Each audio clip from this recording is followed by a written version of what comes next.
At Parker, our purpose is simple. We want to make the world a better place by working more efficiently, by using more sustainable practices, by developing better technologies. We keep moving forward. With each new idea, innovation, and partnership, we're one step closer to fulfilling our purpose every single day. To find out more, visit parker.com/purpose. Parker, engineering your success.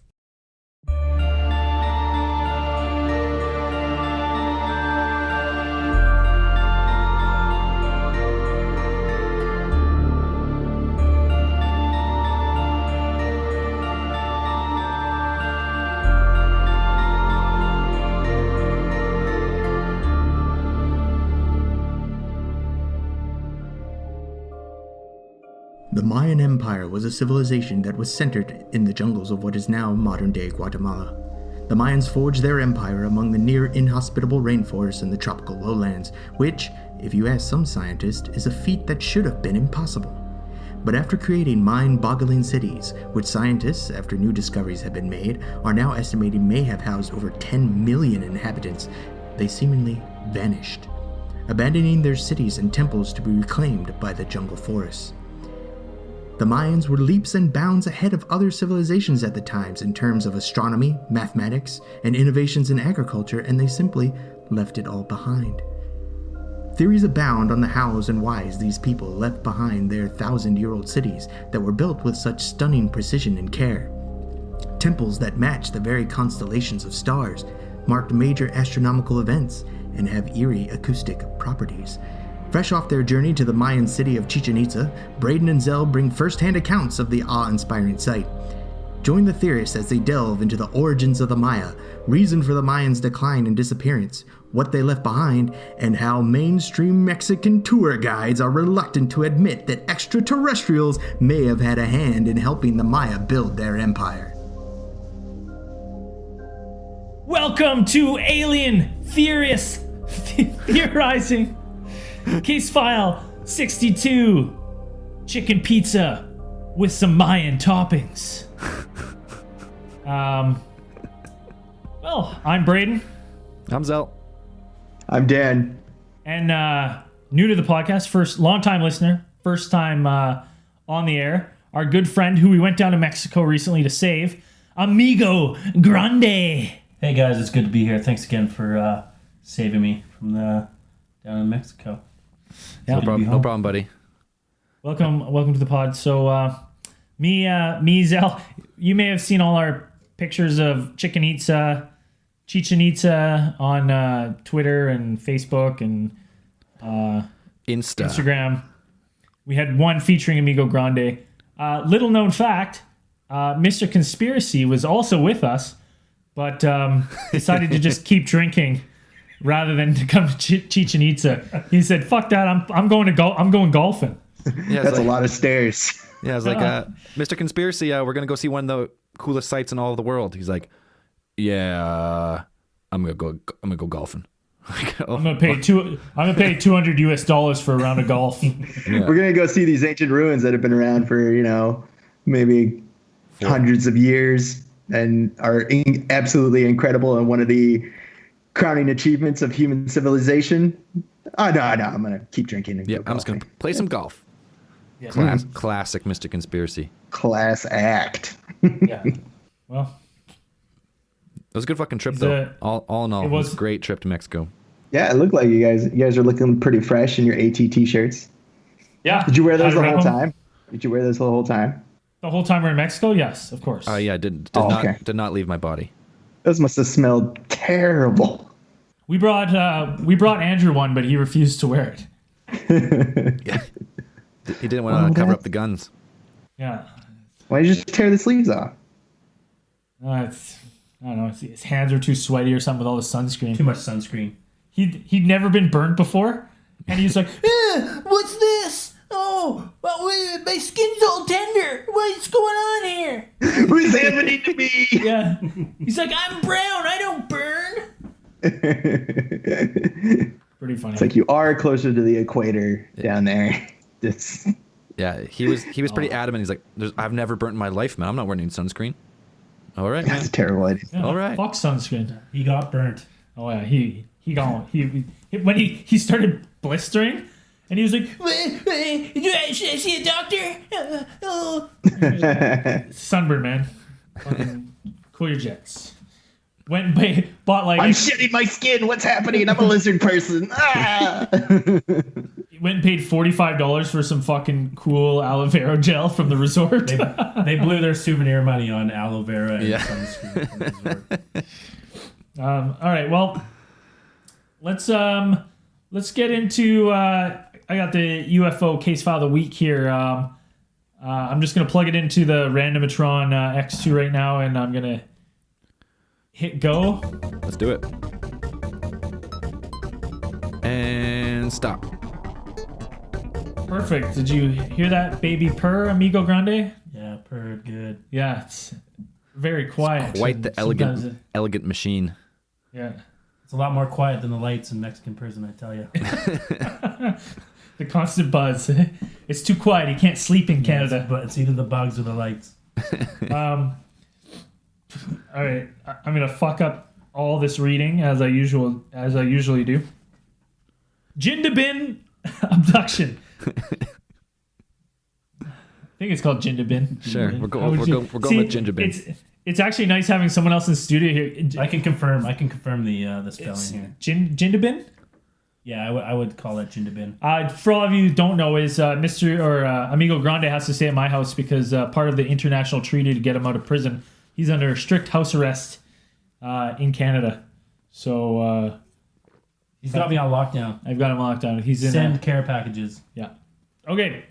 Jindabin abduction. On the 27th of September, 1974, a 19-year-old man and an 11-year-old boy. Wait, we're in the snowy mountains near Jindabin, Australia. Australia. Were they brothers? Doesn't say they're brothers. That's a weird age gap to be hanging out alone in the snowy mountains. Mm-hmm. First and foremost. Mm-hmm. A cousin, like, it was like, why not say a 19-year-old man and his 11-year-old cousin or his 11-year-old brother? But no, just an 11-year-old boy. Yeah, We're in the snowy mountains near Jindabin, Australia, when they saw a bright white light on the horizon. It would be 9 years before the boy had dreams which indicated a possible abduction memory. The dreams were of being floated inside a UFO and given an examination by a tall, thin, gray creature measuring the electromagnetic field around his body. According to the boy's memories, his companion was subdued to prevent his interfering.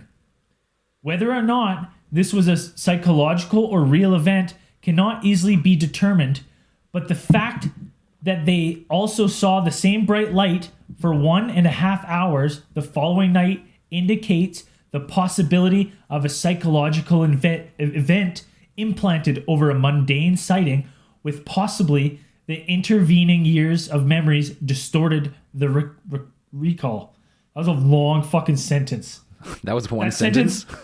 That sentence from it's I gotta show. I'm gonna confirm. So those of you starts here. Not one fucking period. That whole fucking paragraph. It's a whole paragraph. Whole paragraph of no sentence. I was like, there's no break. Like, when do I stop reading? Anyways, alternative possibilities would include the light on the horizon being a screen memory, or the fact that their psychological reaction to the mundane event opened their minds to accept a message which they interpreted as abduction. There are cases in UFO literature which would support either of these possibilities. Dun, So dun, basically, dun. this 19-year-old kid took this 11-year-old boy into the mountains, sexually molested him, and then made him think that it was all cool, and it was just aliens. I feel like we've done this one before. I was gonna say this one sounds very familiar. I think we made like the same comments about the age gap. I feel like that's something we already. Are these Did we? marks in the UFO computer? Like, do we mark which ones we've done already? Well, yes, as you say that, the Randomatron does have marks in it of to make sure it doesn't recall, but maybe these are implanted memories, Dan. Okay. All right. Interesting. Could happen. You know what, though? I will say this. This machine is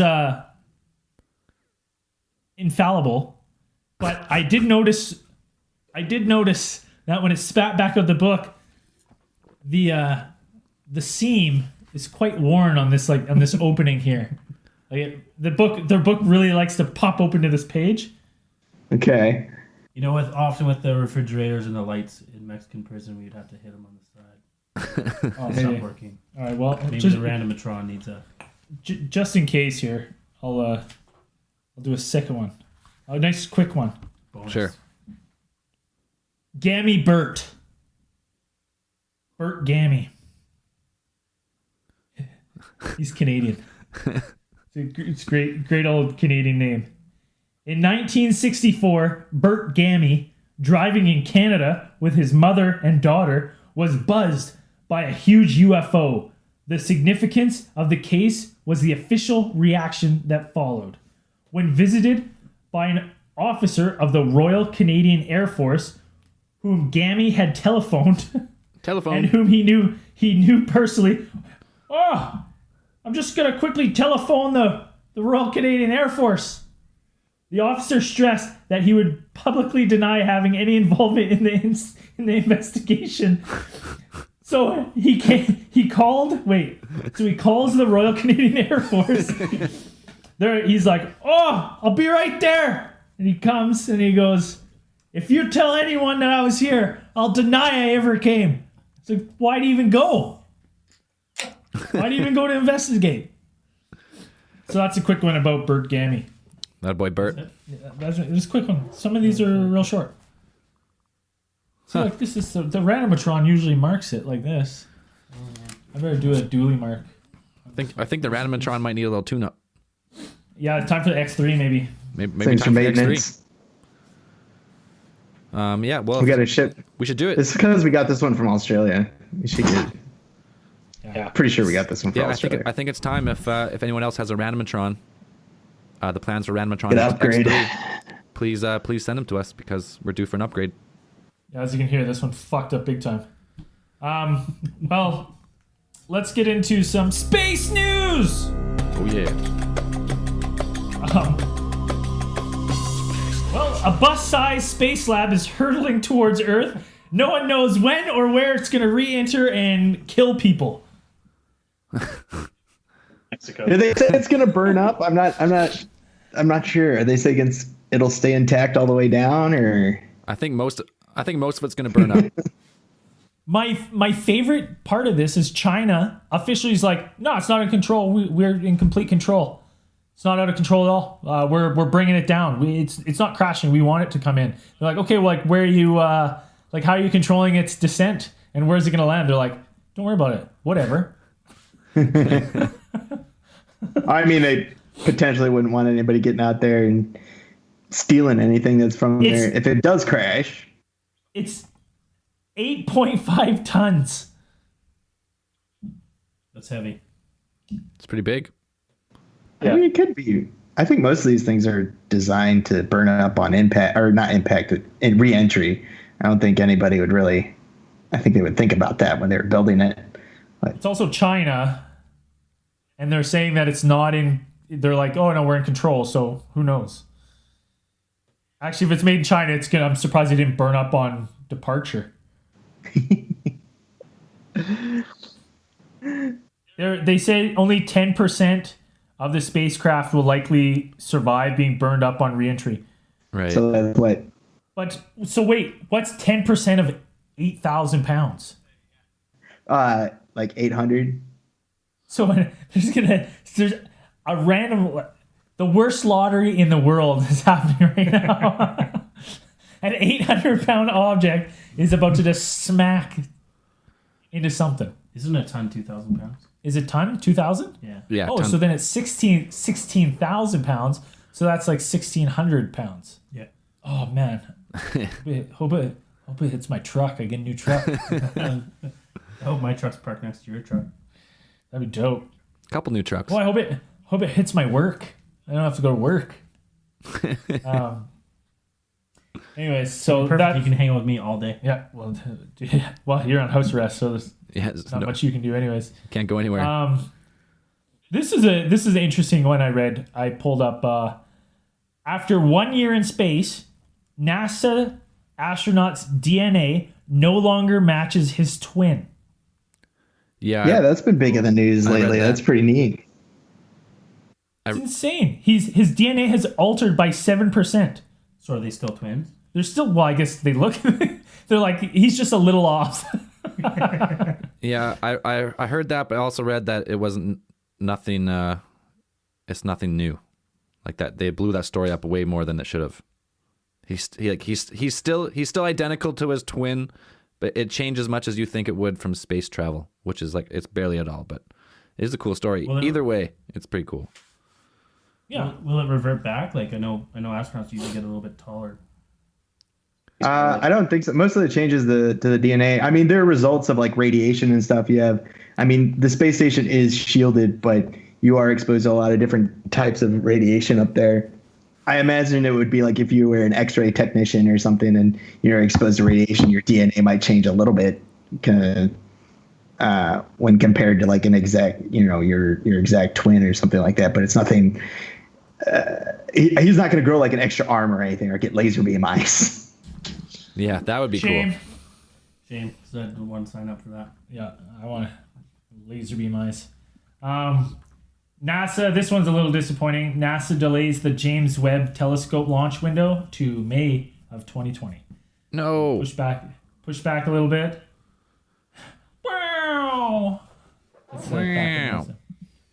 That's kind of a bummer, but We're getting really behind on the space telescopes. Like we need to get that one up there because I think China's just finishing their huge radio telescope that they were building over the last couple of years, and that thing's gonna be pretty awesome.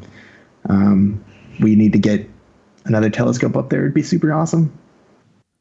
Keep pumping them up. Well, especially one that like blows the Hubble out of the water.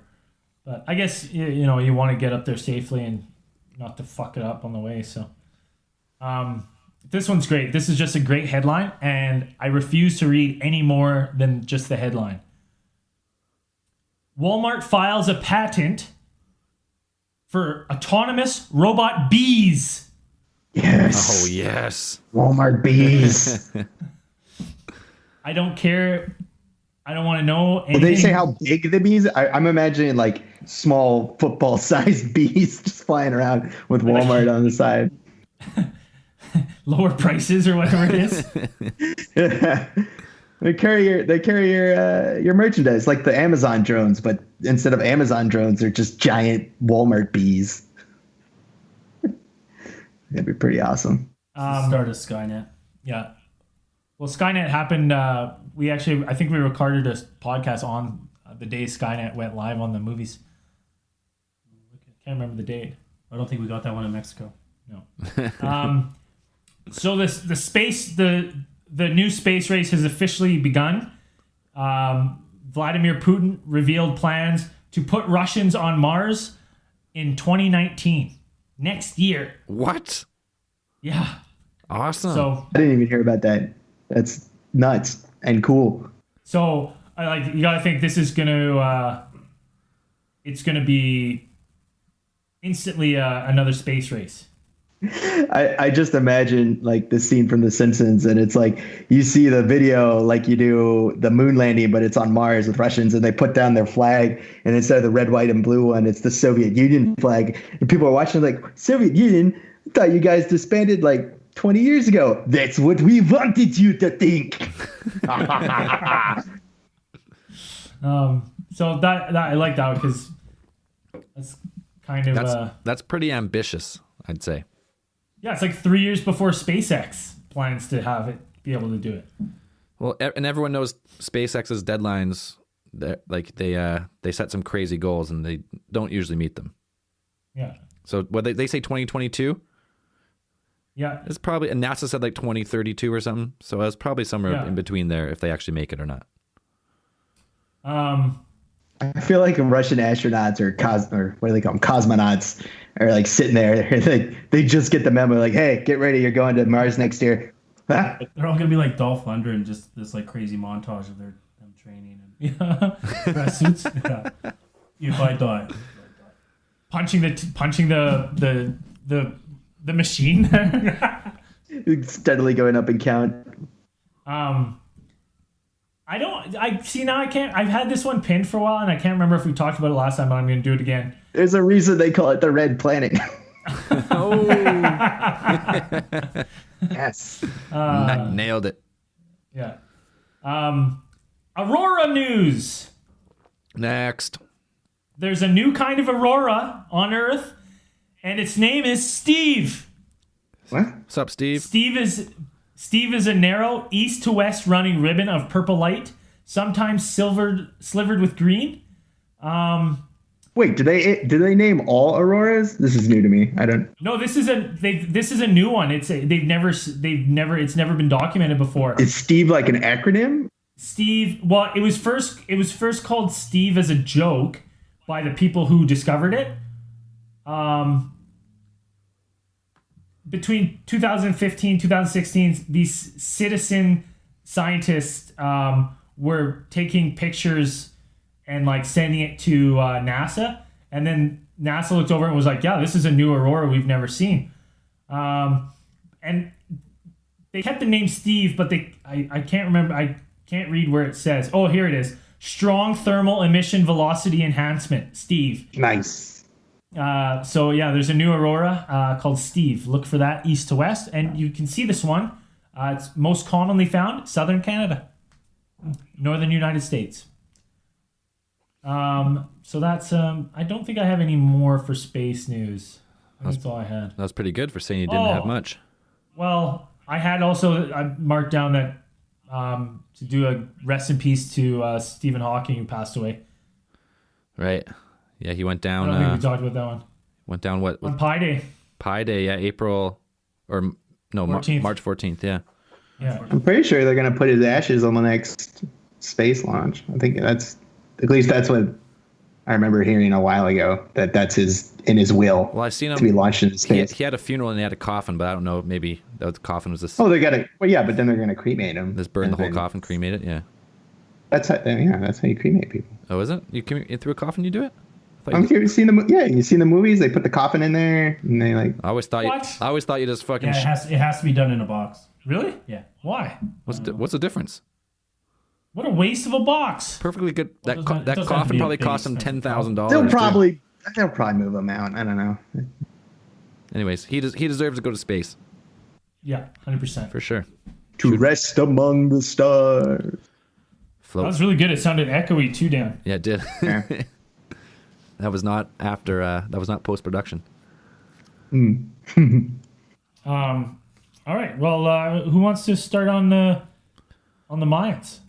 Well, tell us about your trip. So you guys the tour to Chichen Itza. Tell our listeners. Immerse us in the experience. Yeah. Well, we had a fucking long ass bus ride. We had to get there. up before dawn. Before dawn. Get on this little packed little Where bus. did you start? Where did it start? Puerto Morelos. Yeah, Puerto Morelos. I shouldn't have said that actually. And then we headed on a bus to the Yucatan province. I think that's what it is. So we were already in the Yucatan. Oh, were we? Yeah. Okay, well, we delved deeper into the Yucatan. We stopped at a gas station that served salty snacks and had rogue dogs. Neat. Yep. We then piled back on the bus, drove for another hour into the... What is the town? I don't even remember what the town's called. Is it Chichen Itza, the whole town there? I think the town was called Chichen Itza as well. We get there, you know, it's a pretty big tourist trap now, but there wasn't too many people there when we first got there. And I was really fucking annoyed when we got there too, because our guide, like, I just wanted to go in and see the temple, and he wouldn't stop fucking talking about the tree on the way in, The and fucking rock, and the look at this hollow tree, and he's fucking knocking on it. I was like, I didn't come here for this hollow tree. I don't care. No fucking. It was. But he was getting mad because we could see the temple peeking through the bushes, and we're trying to peek our way through and see it. And he was, in school and you're not paying attention, and your teacher's like throwing stuff at you. Daydreaming. Yeah, he was He none was getting a too. little mad.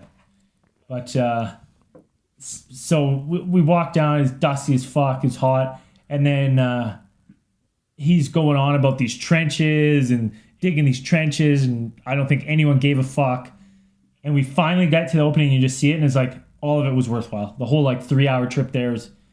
It honestly looks like you're looking at a mirage, like you're looking at a real life painting in front of you. It's not. It doesn't even look like it's there. It's weird. Yeah. What did you first think when you saw it? Well, yeah, the actual pyramid itself is like just unbelievable. But the guide, like, if you take out the first few things, he was actually a pretty good guide for like. Oh, 100%. He had like he definitely had a script. So he was talking about like, oh, how like the fall of the Mayans. So like how no one really knows. There's like theories of either it's like starvation or drought or something, but really no one really knows for real. So his theory was he was just like, yeah, we think for some reason the high society Mayans, they just up and left all the like the peasants, and they're gone. And I was wearing my alien theorist shirt, and I just kept pointing to aliens as he was talking. And he was like, he kept looking at me like, well, you know, that is one theory. A lot of people down here, because I guess in that area, the Mesoamerican area, like the ancient times, like from the Yucatan through Guatemala and Belize, a lot of these people still believe in like, they're way more, if they don't believe, they're way more open to believing in ETs and like ET intervention in that era at that time. So you can tell this guy, he really wanted to talk about it. But you know, he probably had like because he's part of like this big tour guide group or company. So he has a script and you can't really veer from the script. But like he took us through the whole thing. He took us through like the ball game, how that was played, and he showed us all the carvings. That's like 7 high level guys versus 7 like slave guys, and it shows. What's like the ball game? It's like Pok Kapak or something. It's called like Pok Kapak. Oh yeah, it's weird. I can't remember exactly what that was called. Some people say they played with severed head. That's myth. Play with a rubber ball.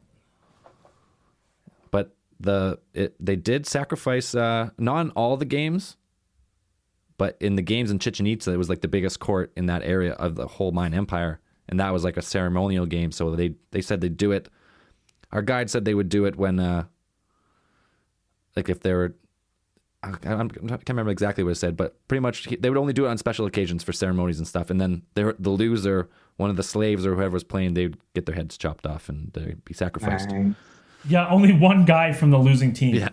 So the big temple there, the big pyramid there. Now, from my research into the Maya and that Mesoamerican culture, that like they had 2 different types of pyramids. You had pyramids that were for ceremonies and which were used regularly, and then you also had pyramids that were built but they never used them. They're only for like decoration, or like you couldn't go, no one would really go in there except for like high priests and stuff like that. So which one was the big one that you guys went to? Yeah. Well, there was nothing in this one. Well, they call it the Pyramid of Kukulkan or Kukulkan. Kukulkan. Kukulkan, right? The feathered serpent, right? Feathered serpent, and they say it's similar to Quetzalcoatl from the Aztecs, the same type of fucking deity, whatever they believe, right? Right. But that temple of Kukulkan is pretty much, it's an astronomical like marvel, is what it is. It's like they built all their knowledge of astronomy into this temple by like they had all the stairs on each side plus the temple equals 365, like the days in the year. They have faces of 9 sides, and that, or they have when you divide them up with the stairwells, it adds up to 18, which is like the Mayan calendar. What was it called? The I can't remember what each one was called. There's also those squares on the sides too, and there's 52 of them. Yeah. 52 weeks. Yeah, for the weeks, and then on the fucking equinox, the spring and fall equinox, for about, I think it's about 20 minutes. The way this fucking pyramid is, so all the other buildings in Chichen Itza were like orientated like north, like perfectly northwest, southeast kind of thing. But then this pyramid is staggered off like so many degrees, just perfectly. So on the equinox, only on sunset, 14 degrees. Yeah, only on these 2 days a year, the way the sun sets through the sky, it casts a shadow down the step pyramid, and the step pyramid looks like a snake, and the snake slithers down the steps to the snake head carved at the bottom of the stairs, and then as the sun goes down, it just creeps back down the stairs and meets back up at the head. So that's pretty much why it's one of the new wonders of the world. This temple. The guide told us that they did that because when they saw the snake, they knew it was time to either plant or harvest. Yeah, exactly. But even more impressive than that too, they had what was the one just to the left? I think it was the Temple of the Warrior. Oh, which one? The Temple of the Warrior, and then the day before the snake, the day before you see the snake, the sunrise sits in a cradle. Perfectly that they've built. So if you're standing like in this one tower and you woke up in the morning and looked across, and if the sun's in that cradle, you know the snake's coming the next day. Right, yeah. I think it was the same day. What? It was the same day because the sun would rise in the east in the cradle, and then when it set in the west is when you'd see the snake. Oh, is it? I thought he said it was the day before. I can't remember though. Maybe. I don't know. I was too busy looking at that pyramid, man. Yeah, I was like, yeah, continue. What are you saying? Yeah, pretty much. And another crazy thing about that pyramid, it was actually built on a prior pyramid, what they think, a smaller one. And it was also built on top of a cenote, or a cenote, depending on who you talk to. That's how you pronounced them. Which is just a big, if you haven't been to Mexico, they call them a cenote or cenote. It's just a big fucking underground, it's a lake that just leads underground, pretty much. Yeah, sinkhole. Big sinkhole filled with fresh water. So they could have built this thing anywhere, or you'd think they could build it anywhere, but they built it right on this fucking cenote, so they would have had to like engineer it so it wouldn't sink into that, which in the same, if you go with the Mayan, like the actual history of the Mayans, no iron tools, like no metal tools. No wheels. They didn't use the wheel. Oh yeah, we asked. No pack animals. When we asked them about the iron tools. It was like, well, how did they make all these bricks so perfect? And he goes, oh, well, limestone's really easy to carve, so they just use other limestone. And I'm like, well, that doesn't make sense, because what if the piece you were hitting, broke, like didn't break the way you wanted it to? Like, start over. Take forever. They probably had some type of, they must have had, like, because they have that obsidian, which is not obsidian like dragon glass from Game of Thrones. It's obsidian is like, it's a glass. It's a glass mineral, pretty much is what it is. But do you think that could break limestone? I don't know. I mean, we should try it. I mean, obsidian is, it's basically like glass, but it's really fragile. It's not something, I don't know if it's something you'd use as a carving tool. But yeah, that is one of the big mysteries of like these engineering marvels. A lot of the Mayan and Mesoamerican civilizations, they put up these huge pyramids and stuff. And not just the pyramids themselves, but the actual complexes where these people built and where they lived.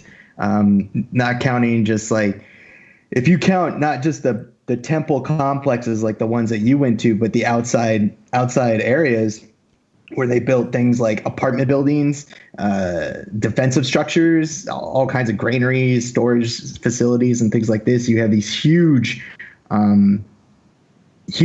areas of land where they basically just changed the entire land of this area. I mean, when you build in that kind of dense jungle, it's not easy. And the other thing, when we were there, like we try to point this out to the guide, like when he was saying how all this was built, that every other single structure there looks man-made. You look at that pyramid and it does not look the same. All the lines are perfect on that thing. The bricks are perfect. They all line up perfect. Everything else is all fucking jiggity janked. What did you say it looked like? Like a toddler drew with a crayon. Yeah. And it just doesn't look right. And like every other building we'd go and like, this looks like fucking trash. And then you'd walk and you'd see the big temple again, the big pyramid again. You'd be like, it just like, it almost like glows. It's just so incredible to look at. And it's the lines, everything's just so perfect. It doesn't look like it was made by anyone else who made anything around the pyramid.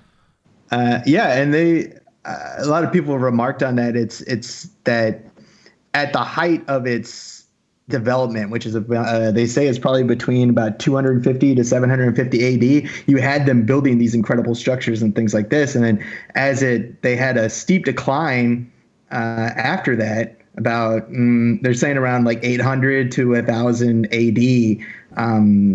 there's evidence of, like they said, there's drought.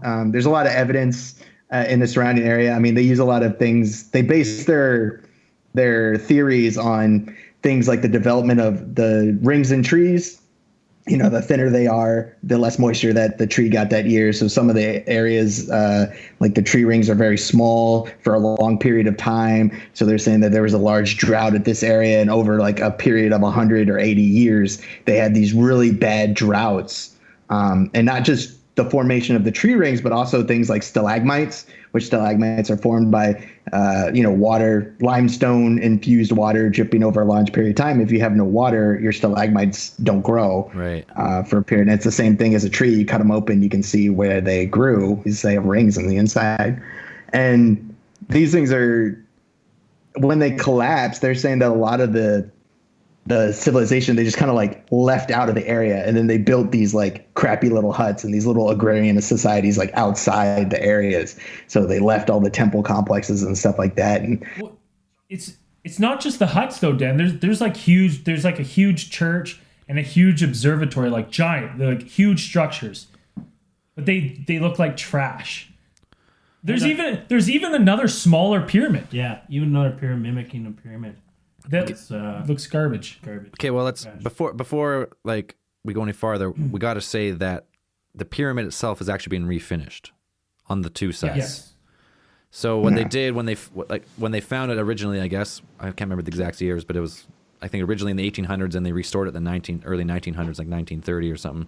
They started it, and then they did it again like just 15 years ago or something. So what they did was they took most of the facade stones off the two sides to just kind of repair the other two sides. So because I guess there was trees and shit growing through it and broke like a lot of the rocks off. So they took everything they could refinish to make it look like it would have looked. So that's kind of, I think that's why it looked so perfect on the two sides. That makes sense. Yeah. Even on the other sides though, if you would have went back before they removed half the stones, it still looks 10 times better than anything else there. Well, and it's not just that; it's the lines. Like when you look up the stairwell and you look at the edges, they're perfect. And anything else looked like it'd been hit by a bomb. Yeah, like it's all jiggity janked, falling over. Nothing's level. Like nothing's straight. Like even the fucked up sides were straight. Mm-hmm. It's incredible that they would build in this area. I mean, like we said, building in lowlands jungle area is not advisable usually to most people. It's not. A lot of scholars argue that it's not conducive to large societies. You don't have very good topsoil to like plant crops and things. And you constantly have to maintain it. That's the thing, is that jungle will eat away at just about anything. Like 100 years, you would probably be covered in trees and you wouldn't see anything.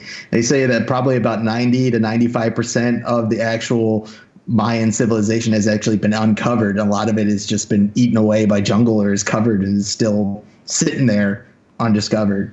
Well, yeah, like I talked about it on the newsread, but Dan, you were going to retouch on it. Is that LiDAR detection of like the Mayan culture is actually way bigger than they thought?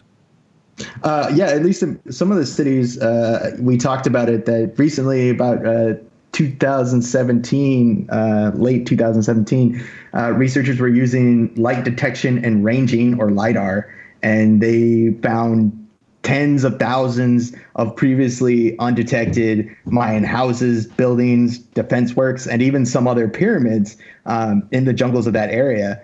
And they're saying that at first they only thought that it makes it even more incredible because, like I said, these places don't seem conducive to large populations, and they thought only a few million people lived in this area. But they're saying that some of their estimates now go from like a few million, maybe 3 or 4 million, up to maybe 10 million in population. That's crazy. Which is pretty nuts that you could put that many people in an area where it's like people aren't supposed to live there. Or it's not the best place to live, but the Mayans were able to just almost like terraform the entire place, that they were able to just move, change the entire landscape through their buildings and things like that. And you have to ask, like, why would you do that? It's so difficult. Like, why don't you just go move next to a river or something like that? Well, one thing about that too is not only the placement of the pyramid over the cenote, but it also lines up with the stars of Orion. And the Mayans were all about astrology, and their calendar predicts a lot of our eclipses and meteor passes of Earth too. Yeah, it's so crazy how like a civilization at that time with like supposed no real advanced technology could track the cycles of the solar system and the galaxy. Like they even knew the precession of the equinox to like really high precision. Even to the point where our guide said that they predicted the solar eclipse of last year, the one that went through the States. Yeah, it's the Mayan civilization was really revolved around the study of astronomy and astrology, like the movement of the planets and the stars, as well as they worked it into the astrology, like the effect stars have on humans. Their whole religion was built, or their whole civilization was pretty much built around that knowledge. There's tons of carvings where they have what they called their high priests, like looking at the stars. So I'm assuming they would have these priests that all they did was study their types of mathematics, their predictions and things like this, building these calendars. And it was their way of, they felt that was their connection to the gods, was being able to predict these events and being able to basically predict when the sun would come up one day. I think they started their days, the way they scheduled it is their day started at noon as opposed to starting over at midnight like we do.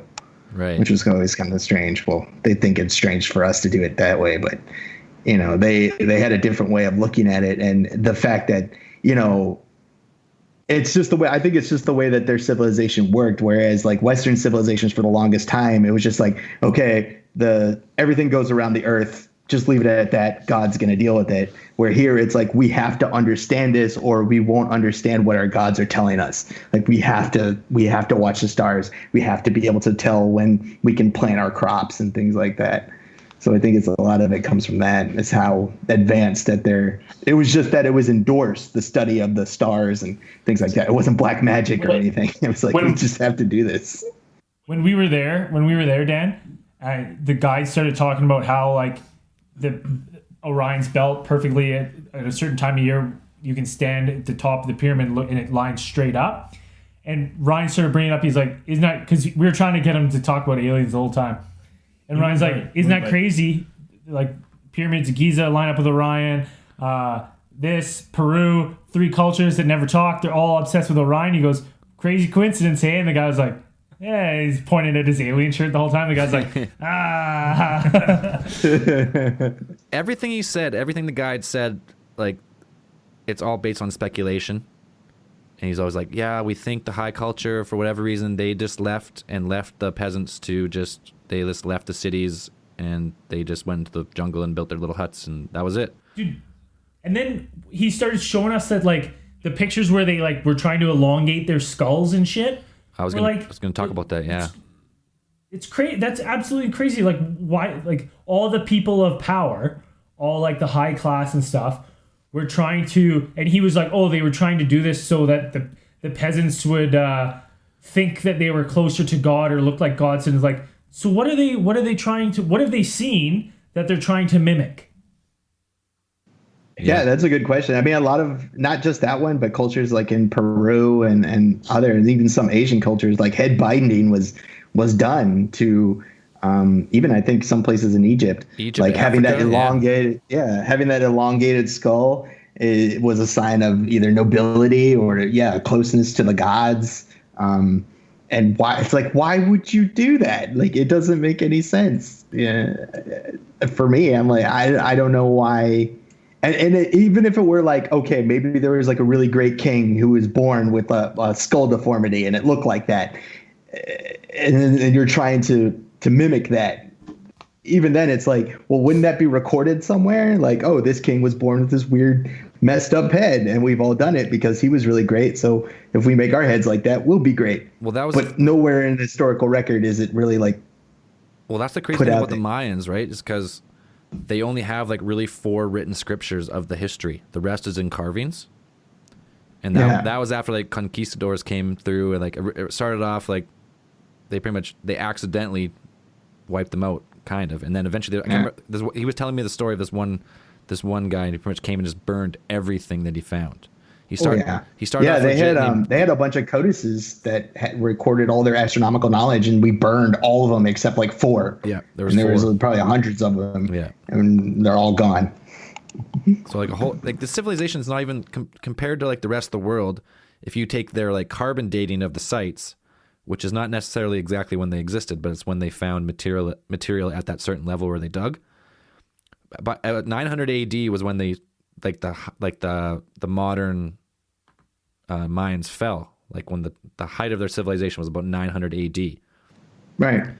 So that's not that long ago, and we've just lost fucking everything about it. The whole culture just like is all just in mystery. It's so weird. Okay, so we got to get back to some other things. Like, so the temple, the equinox as the shadow comes down. It lines up perfectly with Orion. Everything built on it is built for a reason. The stones add up to weeks, days, everything.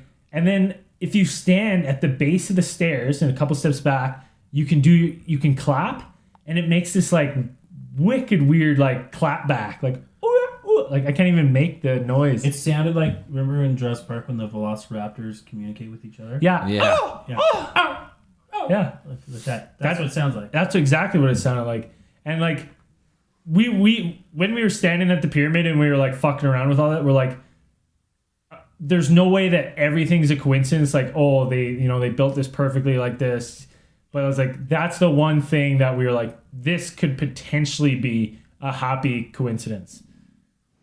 But I think they would have built it that way. So like if you had a high priest that were trying to get somebody's attention, like if you're trying to make noise and get people's attention, I would think you'd want it like some kind of acoustic thing going on there. Well, what they really said, what they think it's for is there was a time when like the Mayan culture meshed with like a culture and like an Aztec culture. And this bird was was their bird, and it was like a merging of the cultures. So the snake was like the Mayans, and the bird sound was the Aztecs. It was like a joint. They said it was like a joint empire for a while. So they said that they built that pyramid so it would replicate the sound of this other empire's bird. It was like a meshing of cultures. That's so cool. So what you would have to do? So you would hear this bird. You couldn't record the sound, as far as we know, right? So you had to you had to memorize what this bird sounds. You have to know what this bird sounds like. You have a bunch of people walking around. Then you're just trying to figure out, like, okay, so it doesn't sound exactly right. Okay, take that 1-ton block and move it like a fraction to the left. No, they would have had to know the acoustic. No, they would have to know the acoustic properties, like how to make that sound when they started building it, right? To get each step perfectly for the pyramid to line up perfectly. Right.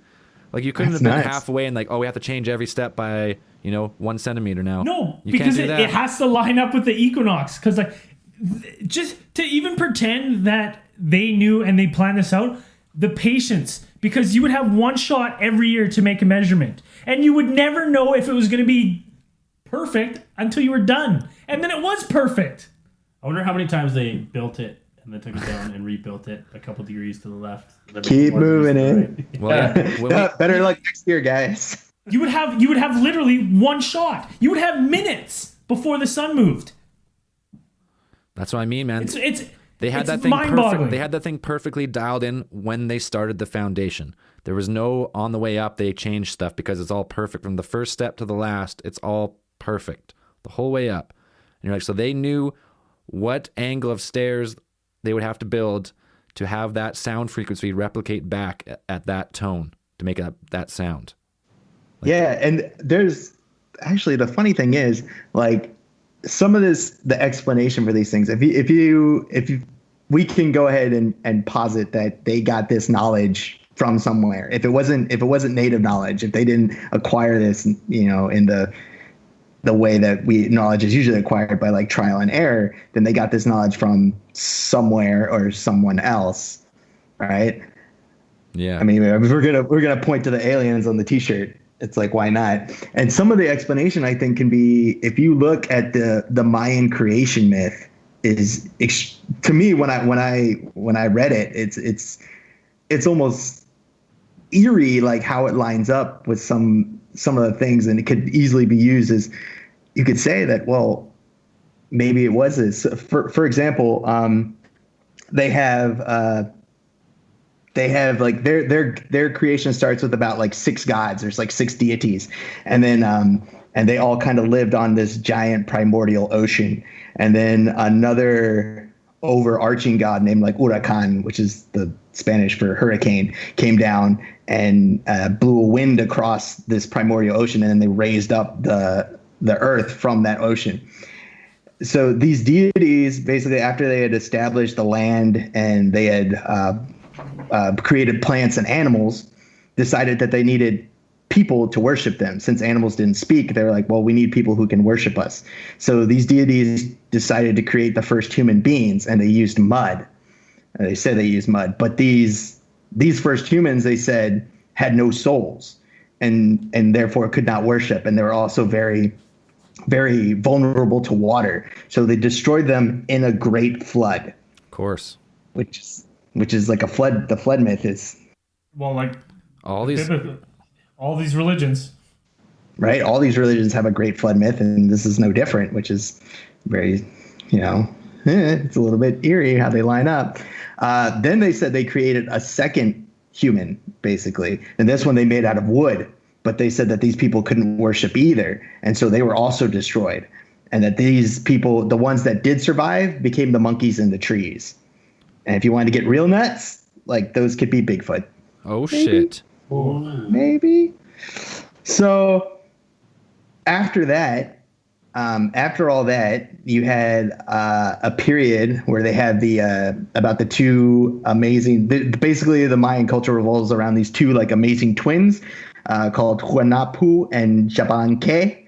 If I got that right, I'm pretty sure. Close enough. Their myth is pretty freaking metal. Basically, their father was killed by the lords of the underworld, of Xibalba, the lords of the underworld, and they basically grew up and became great ball players of this Mayan sport that they had, the ball players, and they challenged the lords of Xibalba to a ball match, and ended up tricking them all and defeating them in order to bring back their father, basically.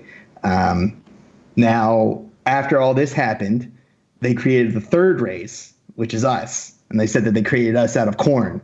And they used white and yellow corn because corn was precious to them, and the way it is, the maize is the only way to the substance that ultimately succeeds in producing true and enduring humans.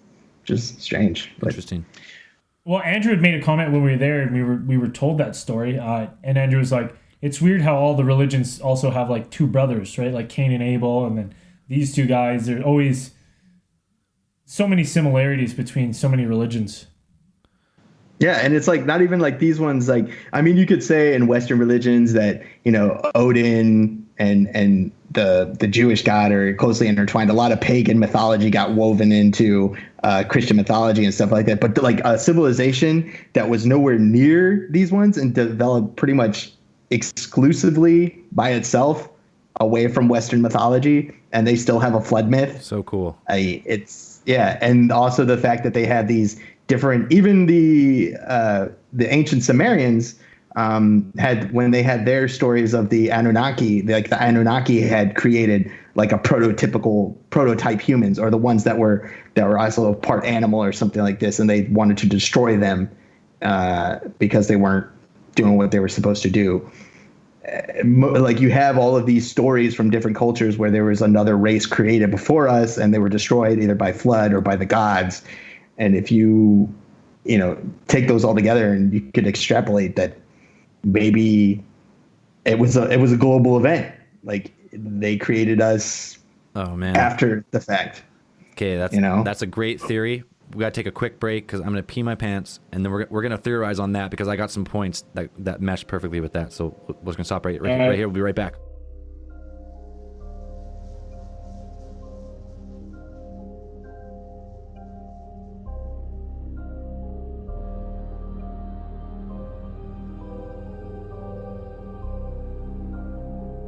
Okay, we're back.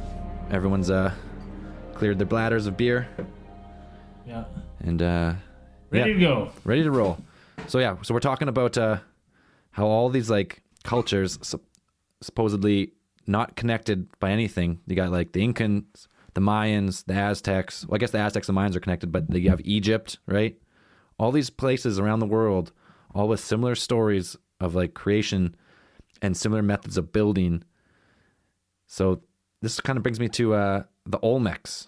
Now, if you don't know who the Olmecs are, they predate Aztec and Mayan civilization, and no one really knows anything about them. They know less about the Olmecs than they do about any other culture of that area. So all they've really found from the Olmecs is like some old like foundations of some farmhouses and stuff. But then they found like the one thing they found that was super artistic is they found these gigantic heads. I'm not sure how many they found now, but it's like a couple dozen or something. And these heads are like between 10 and 20 tons. And the facial features, they actually like the facial features, they say they resemble like people from Africa, right? They don't look like the Mayan people of that era, of that time. So they're thinking that whoever carved these heads of statues, they may have migrated from Africa at one time. And they can't really date how old the stone is, right? Because they weren't really buried.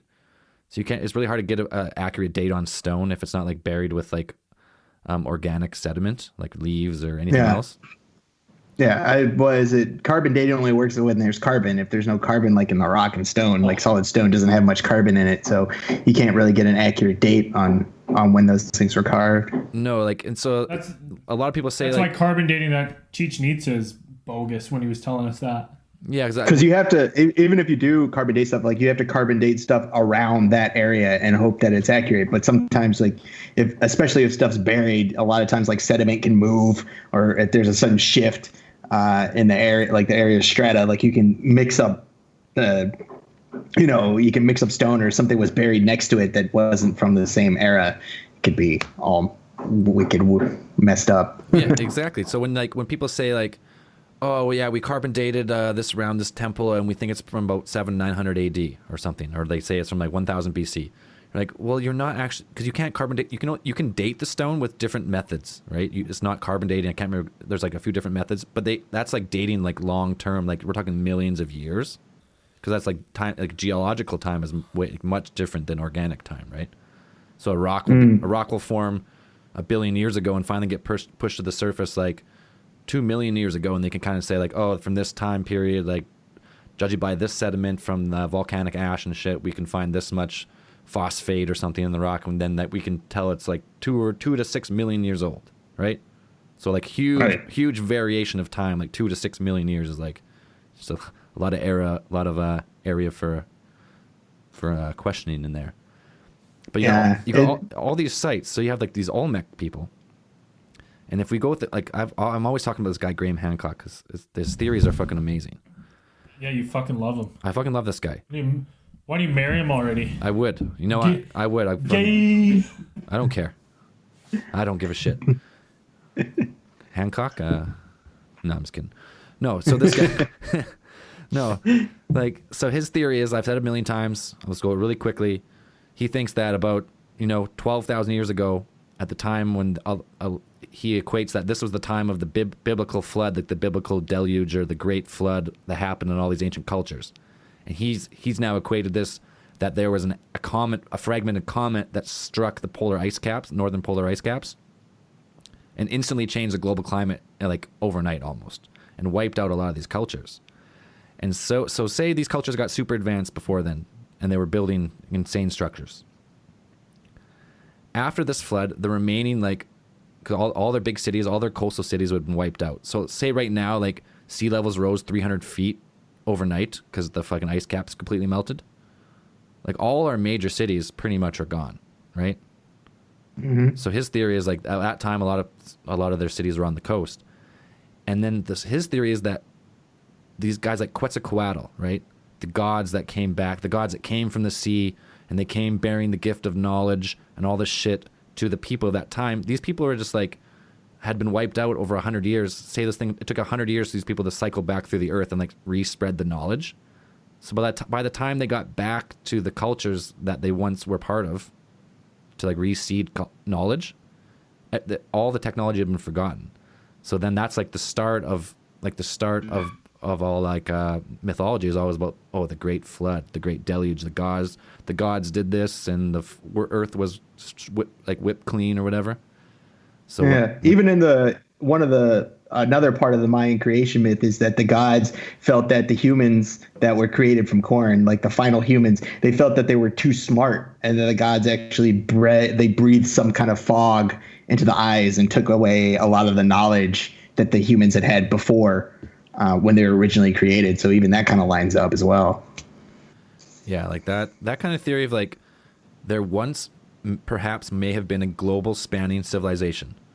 When I'm not talking like civilization like us, like digital technology and all that shit, but some type of they could traverse the seas and they seeded knowledge all over the world at the same time period, and some type of cataclysm wiped that species out, and we've just forgotten all knowledge of that time, right? Yeah, I mean, even if you look at civilizations or relatively recent civilizations, even like Egypt, like how far their knowledge came within like the 1,000 years that they've been around. That was just like 1,000, 2,000 years. Or what? The pyramids are what, 3,000 years old?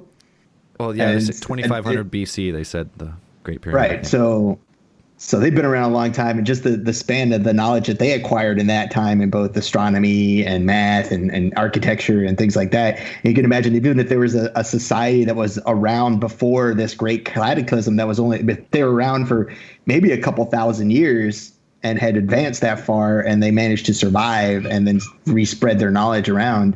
I don't think it's that far of a stretch. Like humans, but modern history is only around like what, 10,000?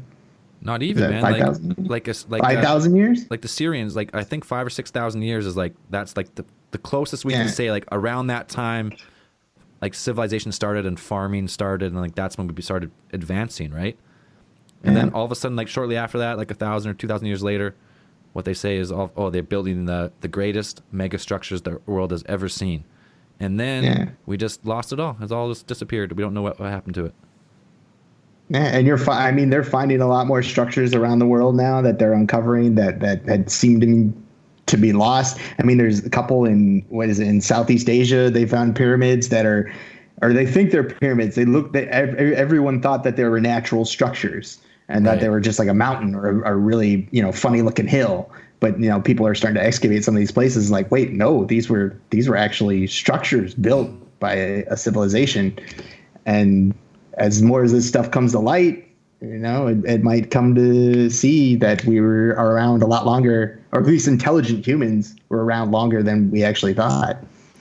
Yeah, it's crazy because they thought like a few years ago was like, okay, modern humans, like with our brain capacity and our like body structure, have been about 200,000 years. That's a long time. If we had the same brain capacity then that we do now, what was stopping civilizations from forming every 5,000-10,000 years, being reset by whatever, could be anything, like a great famine, great flood, like just a complete loss of knowledge. It takes a few hundred years for like people to reset, and they start like the Stone Age again. They build back up 3,000-4,000 years. They get to a point, they start building this shit. Oh, they get wiped out, and then within 1,000 years, like say humans today, for some reason we all just vanished off this planet, just overnight. Like within 500 or 1,000 years, there's not much trace of us left, right? Oh, like it's all our wood structures are gone. All our plastic's been reabsorbed into the ground, broken down and brittle. Like the only thing that's going to be left is like our foundations of our giant buildings. The steel in the buildings will like evaporate away and rust away, or oxidize. Yeah, right. It's it's crazy. That's like if you had like a global catastrophe. I don't think it's hard to comprehend, but if something like that did happen, or you have a huge comet smacking into Earth and wiping out all life. I mean, it's hard to understand like the loss that we would have, or the challenge of rebuilding. I mean, on a small scale, you can look at the fall of the Roman Empire, or the Western Roman Empire. Like when Rome was sacked for the final time and Europe fell into the Dark Ages, you lost a ton of knowledge. And things that were just gone, the fall of a society like that. And that's just like human caused. Yeah. The knowledge was set back maybe like 300 or 400 years, just losing all that knowledge and the organization of an empire. And that's just one society. And it's like for an actual global catastrophe, something like that, like that'd be pretty bad. Send you all the way back that far, like it's almost it's incomprehensible to me. Yeah, so it's like when they say, like, okay, the Mayans, okay, there's scientific evidence that stalactites formed slower during this period, so therefore there wasn't enough water, and then the society just dried up. Like, it sounds nice, but at the same time, they're like, there's nothing written about the end of the Mayan civilization. It's so crazy. It just fucking, it's like they just evaporated. And just gone. You think if you have an area where you can house 10 million people, because right now the Mayan Riviera, like where we just were, they have so much underground water, it's unbelievable, right? Yeah, It's I don't know if everywhere. is it the cenotes and stuff, but is that, can you consume that? Can you drink that? All like crystal clear fresh water. It's like cleaner than most water you'd find in any creek or It's anything. actually spectacular. I jumped in a couple while I was there. Yeah, it's Take crazy. a couple drinks. By a accident, couple sips. couple by accident jumping off the cliff, but So back to Chichen Itza. The other thing that really was absolutely mind-boggling is all around the pyramids, they've built these like really low structures that without a doubt, had you just sent me a picture and you're like, oh, what does this look like? It looks like they look like fucking helipads. yeah. All lined up with the stairs, so if something could land and then walk right across this field and up into the temple. Like it's weird. And they're all over the place, these little landing pads. Yeah, Well, That's strange. I have to look at it. They were made. The explanation was they were for sacrifice, right? Okay. But everywhere else where there was sacrificial places, there was like a weird like seat with like a human that was like arched perfectly, so a person could like arch their back in and have their fucking heart cut out or the head cut off, right? Yeah, the old Kali Ma statue. Yeah. But these like they were just like mini little pyramids, right? With just a flat top. They were not very high, Yeah. but they're just high enough to be like, okay, you're raised off the ground and then just like paved flat, like a flat top. And you're like, what was that for? And he tried to give some explanation. I just pointed my shirt again, aliens. And he's like, well, I don't know, like maybe. Yeah. The only other thing I wanted to touch on is like I remember we walked through the arena, and he was showing us all these like the remnants of like the carvings in the stone, and like you got to think so much has been lost, like so much of the information of this stuff has been lost in time, because he's like, well, the snakes represent life and giving, and I'm like, well, usually snakes are like representatives of like death and evil. And there's like this one carving that was like, we're looking and he says, oh, it shows the loser of the game. They cut off his head, and they're like, oh, and snakes are coming out as a sign that like it's giving life. The sacrifice is giving life to everywhere. And I'm like, well, in my head, I'm like, well, snakes have always evil. Like to me, that looks like they've got someone, they've cut off their head, and like realize like and the evil's pouring out. That's what it looked like to me. It was. Well, yeah, in Western cultures, I mean, because that's in the Bible, is the devil took the shape of a snake to tempt Eve, and a lot of that is, snakes are bad. But in those ones, like in the Mesoamerican cultures, like snakes are seen, a lot of places they're seen as a rebirth because they could shed their skin and their life, and a lot of part of the human sacrifice had to do with them giving back to the gods. Like you couldn't Rebirth or shed their skin like there's some sort of half-breed alien man, Dan. Lizard man? yes, Reptilian? like lizard men, Reptilian? like the reptilians, but a lot of their culture was the mythology was built on sacrifice.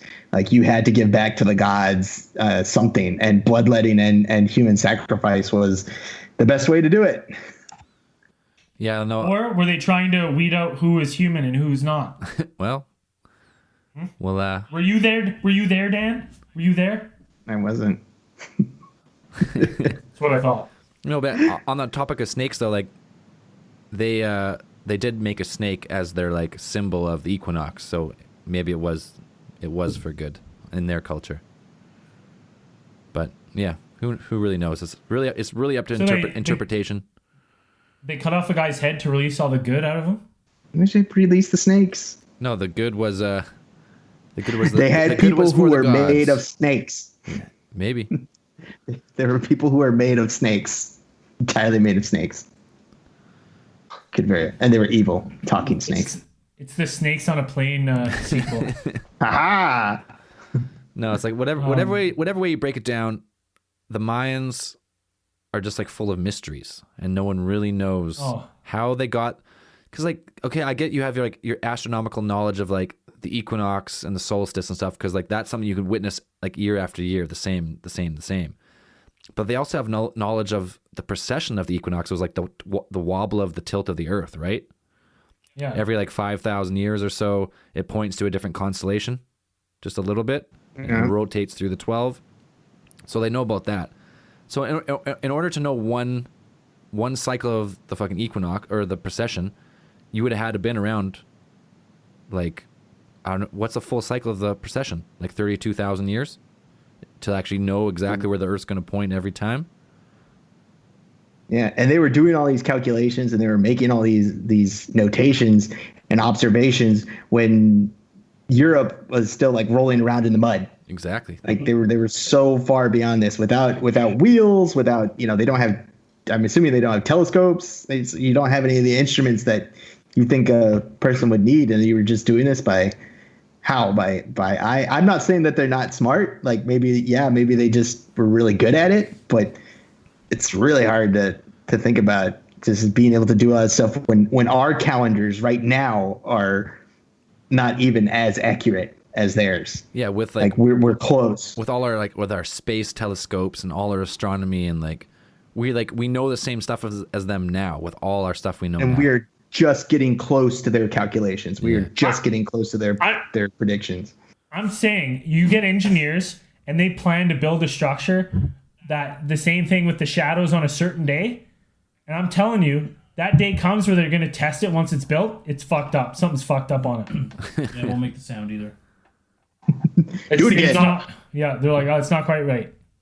That's what I mean, man. The level of precision in the building of that pyramid in Chichen Itza is unmatched, only by like a few other sites in the world. It's insane. It was absolutely spectacular to go to, though. I highly recommend, if you're in Mexico, anywhere you are, if you can pay for a tour or get there, go see it. It's worth it. Try to go on the vernal equinox. That's when it does the snake thing. Yeah, we missed it by 2 days. We did, unfortunately. And Dan, I want to talk about one more thing, and I think you mentioned that you knew about it, was like that one carving in the one temple that may symbolize like a guy on a spaceship or something. Oh, yeah, that's one of the, if you're into the ancient astronaut theory, one of the other Mayan cities that's popular in that circle is Palenque. And Palenque is a city where they found this large carving, and it was discovered by a French-Mexican archaeologist named Alberto Rio. And in this temple, which they call the Temple of Inscriptions, they found the sarcophagus for one of the great kings of that city, whose name was Pakal the Great. And he actually, from the record from what they can get from Mayan documents, he ruled for like an unusual amount of time. Maybe he was around for like 80 years, which was pretty long in the time of rulers and things like that. You probably lived to maybe 40 or 50. But in this carving, it's pretty like the quintessential one for the ancient astronaut theories. You have what mainstream scholars see as him ascending or descending ascending from or descending to the underworld through the great tree, because the Mayans believed in a kind of a world tree. Like Yggdrasil or whatever from the Norse mythology, but they believed that there was a world tree that connected all of the levels of the reality of our reality.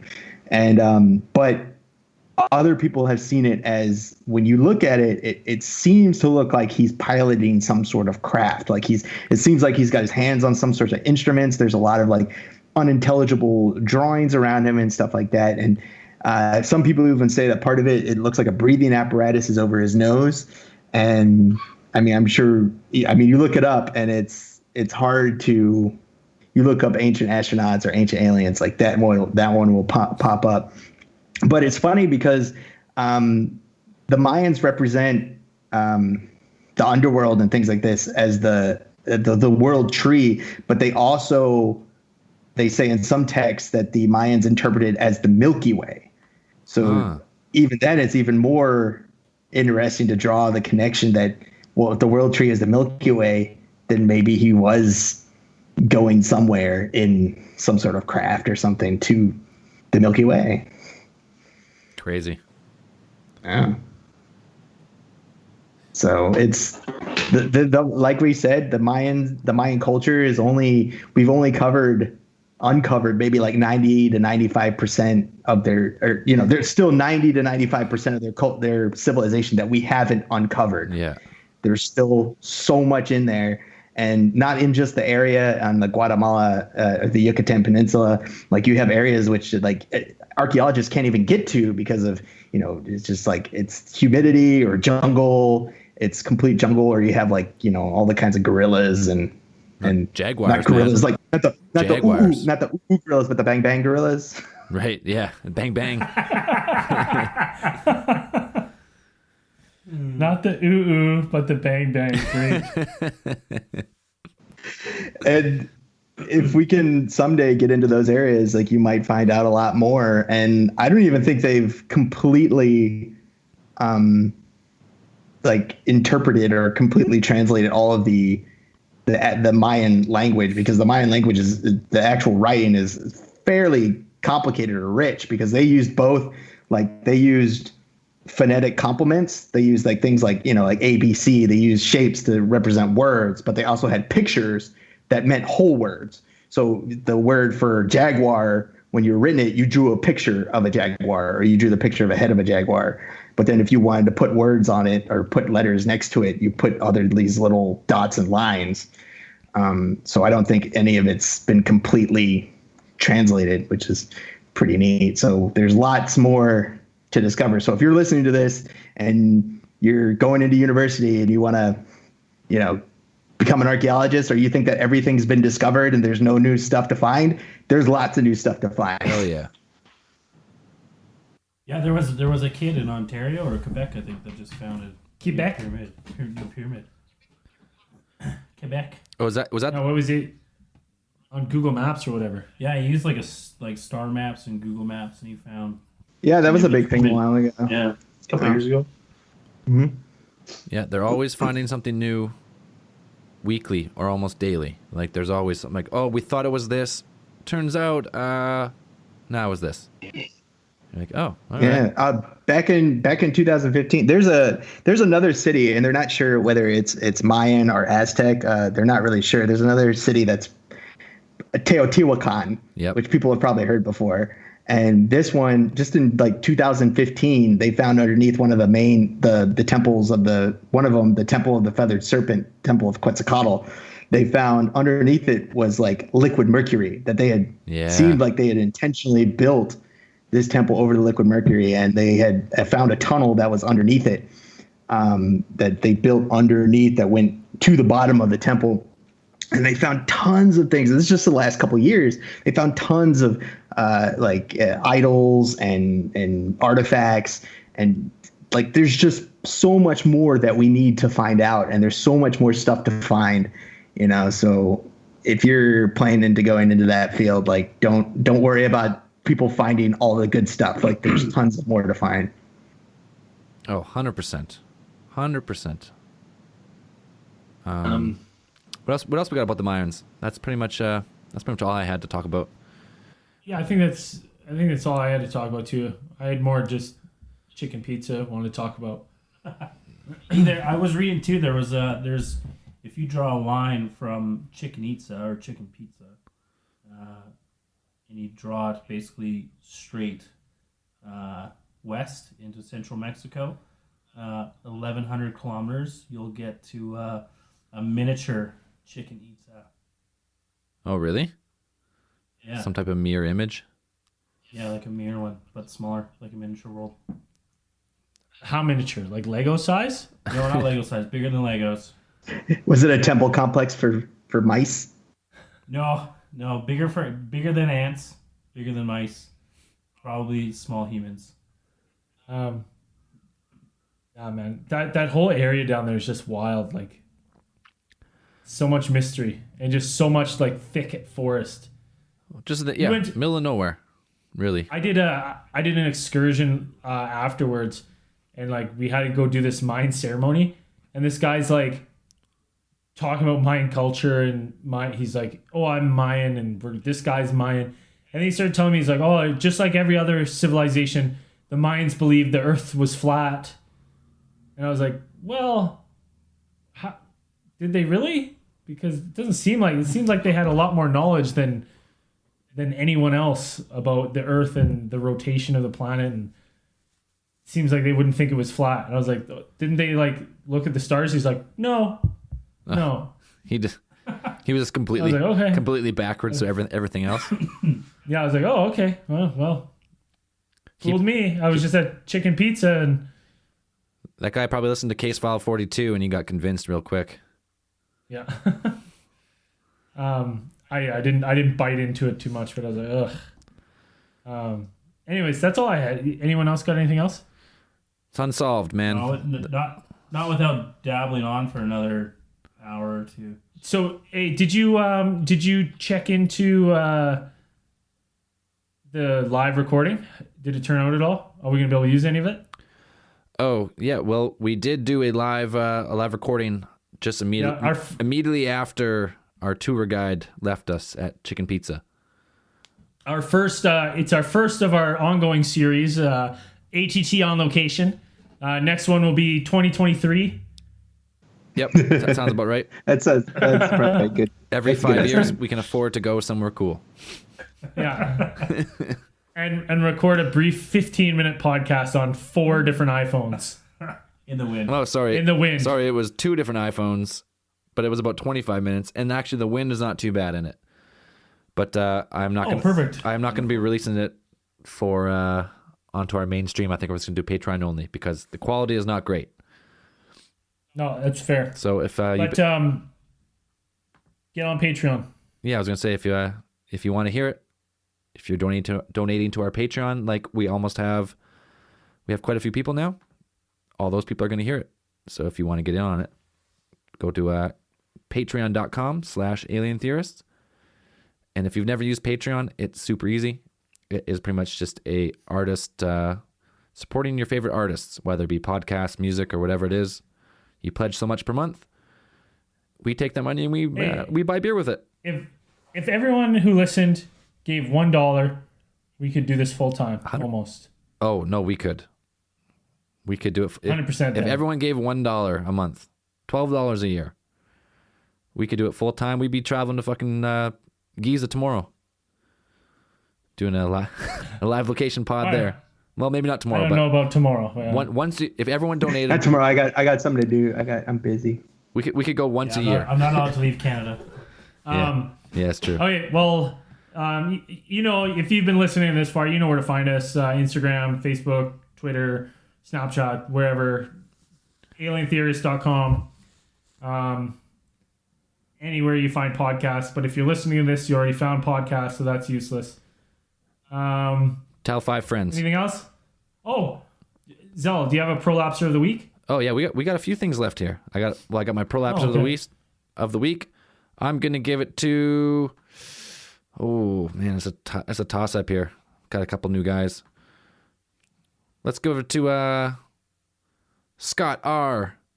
McFeeders. He's been sending us a bunch of stuff on Facebook here. So if you want to be Zell's prolapse of the week, you pretty much just send us stuff repeatedly, and eventually you get picked. That's pretty much how it goes. What else you got? Well, we got. I got some mini ATT stuff. Oh if you want me to- wait. Yeah, me and Dan were talking about this before the show. This is the segment called Dan Knows, and he's gonna break everyone's theories apart that he thinks are complete bogus.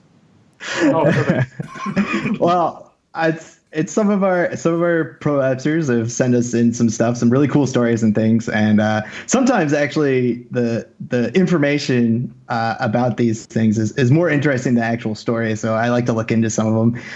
We got this one story that our listener Michael Fenton sent us about a mysterious spherical object absorbing energy from the sun. And we can, this was back in 2012.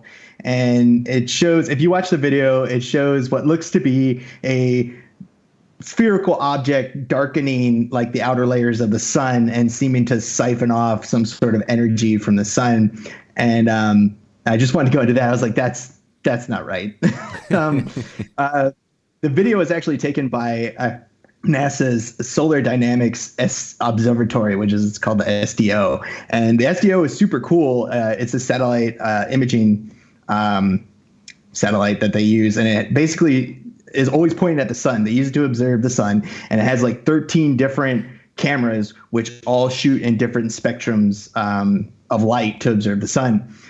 When you look at the video that they're using, the actual dark kind of spindle you see coming out of the sun is actually a type of, it's cooler ion particles. Are usually, they call them prominences, if you've looked into solar stuff. It's kind of like a solar flare, but not really. And they're actually pretty common.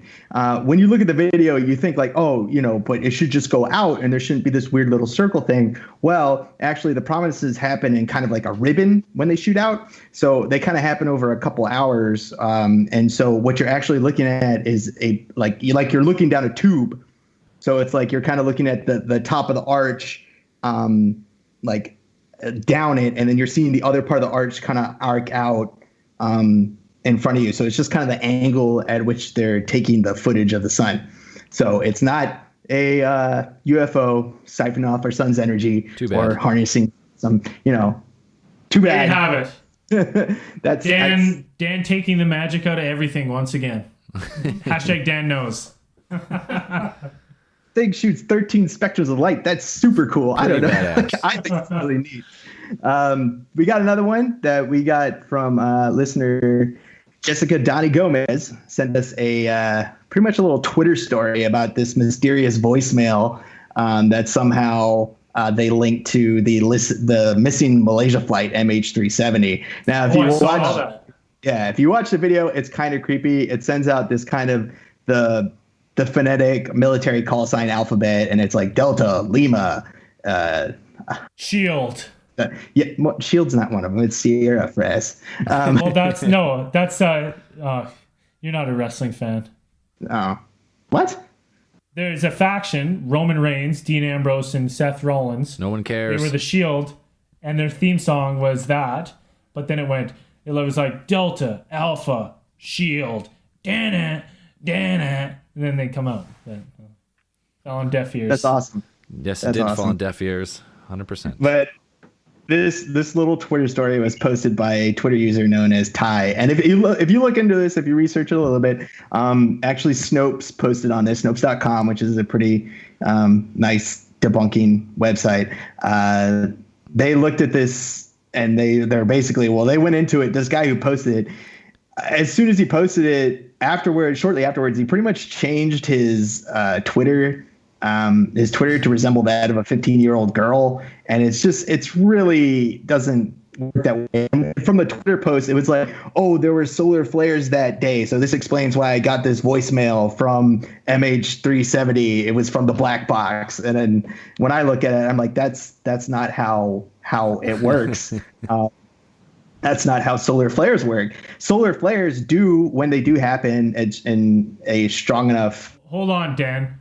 Have you ever seen the movie Frequency? Oh God. Is it some kind of frequency thing? So we could talk back in time when a solar flare happens. That happens all the time, I guess. That's a common occurrence. you're God damn. From what has been observed, when there is a solar flare, a serious enough solar flare, yes, they can damage equipment and they can amplify radio signals. They basically supercharge the ionosphere, and radio signals that are transmitted can actually go farther. But you wouldn't get a cell phone message from this thing. From a black box. Cell phones are at a basic level, they are radios. really complicated radios, but they are radios and they do work on radio frequencies, but they work on like a cell system. So it's like you would have to get that radio signal from a black box would have to shoot through all the cell areas that cover your area to go to your phone. And the fact that it went to your phone and then black boxes don't even work that way. They're voice recorders. Like it doesn't all add up. MH370 is still a big thing. Basically, there's a really good article from Wired. I think we could put it in the show notes that they show what happened. And it's basically just a complete clusterfuck is what's happened. And like the Malaysia government didn't release enough information when the initial search happened. The plane could have actually still been in the air when they sent out search and rescue. So it still could have been flying. It could have been hundreds of miles from where they originally started searching. And by the time you get out there, like ocean currents could have taken debris anywhere. So, it's on them really. And so we haven't really, when you can't track all the connections and there's no real explanations, then anything is possible. So you just have anybody just taking advantage of that. And I would really have trouble putting my faith in somebody from Twitter who posts now as a 15-year-old girl about some weird voicemail they got on their iPhone. I wouldn't put much credence in that. Malaysian Airlines Flight 370 still unsolved. Hashtag Dan knows. Hashtag Dan knows. Good stuff. Thanks for those, guys. Thanks for listeners for those. Those are fun. Yeah, keep sending it. Dan, I'll talk to you about, I don't want to talk about this one on air, but there's one that this one guy keeps sending that I want you to debunk next. Drives me nuts. I'm just not smart enough to debunk it, so I just ignore it. Okay. Braden, you have podcast reviews up. No. You're almost as bad as Mr. Conspiracy. Yeah, just about. I'm one notch above. Okay, well, I'll read two. I'm going to read two. Okay. I was pulling one up as we. You read one, I'll read one. Okay, sounds good. I'm not sure what we read last time, so I'm going to read, let's go from March 22nd. My dudes. Killing it. From Lindy Rose, USA. Short and sweet. Just ordered my ATT t-shirt. I'll be wearing it at AlienCon. Repping for you guys. Dying to hear an episode about cattle mutilation being connected to the reptilian species and their avatars. Keep it up, my dudes. That'd be fun. Thanks, Lindy Rose. Yeah, the reptilians are due for a revisit. We've only really talked about them one time, just barely briefly. So the reptilians. You could try to get that little reptilian we know to come on and ask him what's it like being a reptilian. Yeah, fucking what's it? What do we call him? Nagini. Nagini, yeah. Nagini. We know, we know one real reptilian. Yeah. He denies it, but we know the truth. I've got a picture of him transforming into a lizard. You cut him open, he'd be filled with snakes. Of course. Good happy snakes though. Good happy. No, I don't have any reviews up because I forgot. I always forget to bookmark that website, and then there's no new ones on the iTunes. So. Okay. Well, all she wrote. Okay. Well, I'll read one more, I guess, while I'm here. I'll save the newest ones, and I'll read this one. This one's from Gabigail Hart. Pleasantly surprised, 5 stars. Ooh. I came across this podcast randomly on my first time on the podcast app. I don't know how we are the first podcast that people pull up on the app, but it's good. Yeah. It's awesome. How did that end up? What kind of rabbit hole did they go down to find us? There's 4,000 podcasts that rank higher, and somehow they find us. But it's awesome. I started with a random one, and honestly, I have not listened to them in order, but it doesn't matter. Each one is funny, and they all make some really good points when they get into their theories. Keep it up, you guys. From San Diego, California. Hey, maybe are you going to be coming to Pasadena on June 14th and 15th? Hope so. We'll be there. It's gonna You'll be fun. see us there, you boys. You can't. Amigo Grande will still be on house arrest, so he won't be there. He but cannot leave. No, he's now landlocked to Canada. Locked down, holding down the fort. Yeah. Till I have to go back to Mexico for my court. And Yeah. Make sure to come see us at AlienCon. It's gonna be a absolute fucking blast. oh, it's gonna be fun. It's gonna be a great. That's fucking gonna be time. real good. Anything else? Any other business? Hey, Amigo Grande, you want to plug your Instagram or anything? No, No. Okay. no, not yet. Okay, I'm gonna do our newest Patreons. People Okay. supporting the show. We're gonna go start with Amanda Willett, Thanks, Austin Amanda. Austin Barnes, Thanks, Austin. Trent, Trent. DGawia. Thanks, Oh no, Guy. Butchered that one. Thanks, Guy. butchered it, fucking annihilated. Ike Heyman, Yeah. Christopher McCormick Candy Hey, Bananas. thanks, McCormick. Is he? Are you the heir to the McCormick Candy Banana fortune? If you are, What? please send Candy us at bananas. least 45 kilograms of McCormick Candy Wait. Bananas. What are candy? What are the candy? Are they marshmallows? Marshmallow What are Candy they? Bananas. Delicious. Marshmallow candy bananas. Candy Bananas. Candy bananas. Oh, please. I hope he is. Imagine that. That's the best sponsor. I would sponsor you guys in a second for free. Yeah, that's. I think we've said the only sponsor that we would take on is McCormick Candy Bananas. Yeah, I think so. That's a thing. Yes, we've said that multiple times. Yet they've never reached out to us. No one's ever reached out, unfortunately, but hopefully soon. How come there's not one rep from McCormick Candy Bananas? How much fucking free press is anyone else giving McCormick Candy Bananas? Probably no one. Just us. So hook us up, man. At least send us some fucking a couple cases. I need some. Cases of Okay, I'm gonna keep going. hello I'm gonna keep going. diabetes. Doug Champagne. Thanks, Doug. Ooh, champagne. Just James.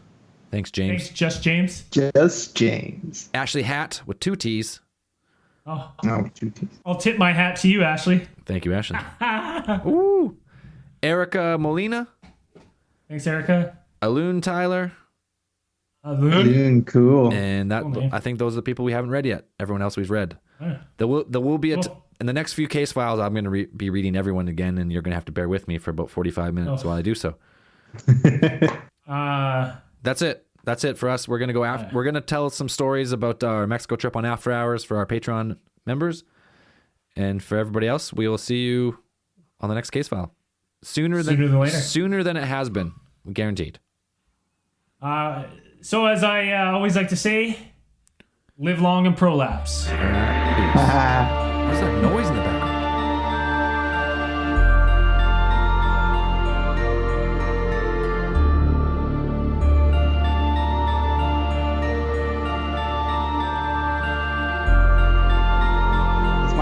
Somebody's fucking drilling in my apartment or some shit. On my floor. I don't know what they're. At first they were hammering. Now they're fucking drilling something. I don't. After Hours. Oh yeah, that's good shit, man. Hey, you guys want to hear Zelly? I got a great podcast idea. I'm gonna start it. I'm gonna do the pilot tomorrow. Just 1 second.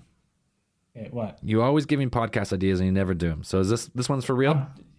This one's for real. This one's for real. Okay. This one's for real.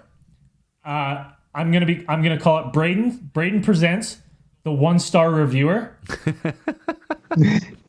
And it's I'm just gonna be me, and I'm gonna have some like nice elevator music. And it's just holy fuck. I gotta mute my mic for this Jesus. crap. Sorry. Okay, Jesus. mute it and come back in when you're ready. And Jesus. Basically, it's going to be me listening to like some nice, soft, subtle music. And I'm just going to read my favorite 1-star reviews. Not of our podcast, just my favorite 1-star reviews I find. Just on the internet in general. Yeah, and I'm going to cut them as wrestling promos. And then I'm just going to go, thanks, James.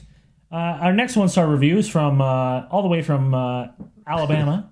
And then I'm going to read the review, cut a promo, and then just continue reading them to like some nice coffee cafe house music. That's funny. It's going to be great.